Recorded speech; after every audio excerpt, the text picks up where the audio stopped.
membahas tentang paleokaran atau arus purba. Untuk itu kita harus mengerti dulu untuk pengertian dari paleokaran. Paleokaran adalah arus dari angin, air, atau es yang bergerak dan mengangkut material dan diendapkan pada masa lalu. Paleokaran merupakan gambaran dari paleoslope yang terekam dalam struktur sedimen. Struktur sedimen yang menunjukkan terjadinya paleokaran terbentuk oleh proses perpindahan gumuk pasir, perkembangan struktur permukaan, proses yang terjadi di atas permukaan yang akan membentuk solmak pada bagian alas perlapisan di atasnya. Di mana tanda paleokaran ditemukan? Tanda bukti paleokaran dalam bentuk struktur sedimen.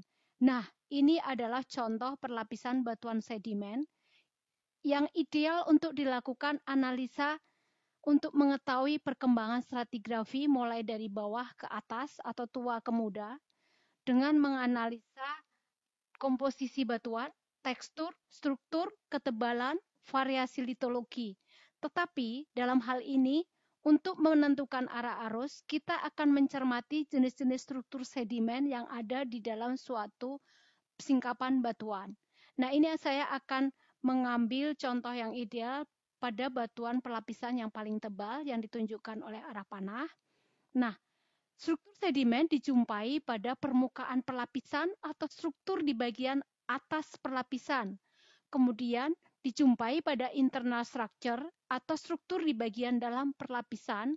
Kemudian di bagian bawah perlapisan atau disebut sebagai soil marking. Kemudian ini adalah contoh permukaan perlapisan struktur sedimennya berupa ripple mark.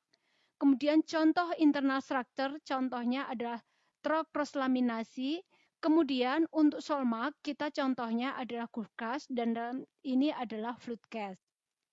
Nah, untuk mengkoreksi tektonik pada cross bedding atau cross laminasi yang mengacu pada Tucker pada tahun 1982, yang pertama kita lakukan pengukuran pelapisan batuan. Jadi kita cari yang paling ideal untuk dilakukan pengukuran pelapisan batuan.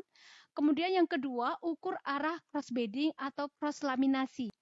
Nah, setelah ini contoh untuk menentukan arah arus pada ripple mark, kita harus tahu betul di mana posisi stos atau li. Untuk referensinya, silahkan dibaca pada McDaniel, Stokes, Dallmeyer, kemudian Tucker. Demikian pula untuk trough cross laminasi, ini juga bisa ditentukan arah arusnya. Ini silahkan dibaca referensinya pada Petitjohn, Boersma, Singh, Reinik, kemudian Tucker. Demikian pula untuk flute cast, ini juga bisa ditentukan arah arusnya.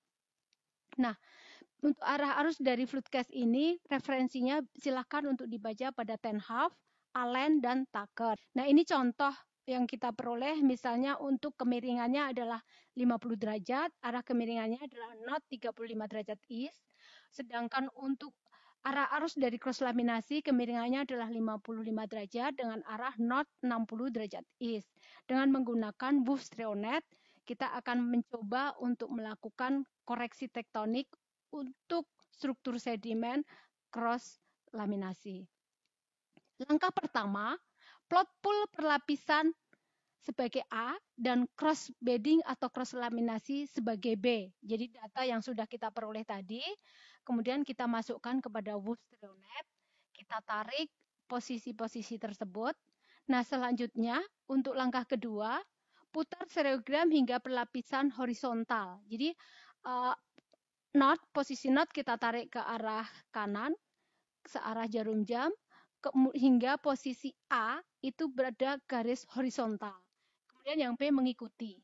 Nah, setelahnya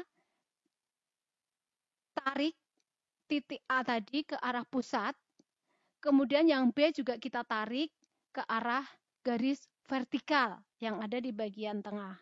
Nah, ini untuk langkah yang kedua. Yang ketiga, putar stereogram ke semula dan baca arah kemiringan aslinya atau paleokaran untuk cross bedding atau cross laminasi.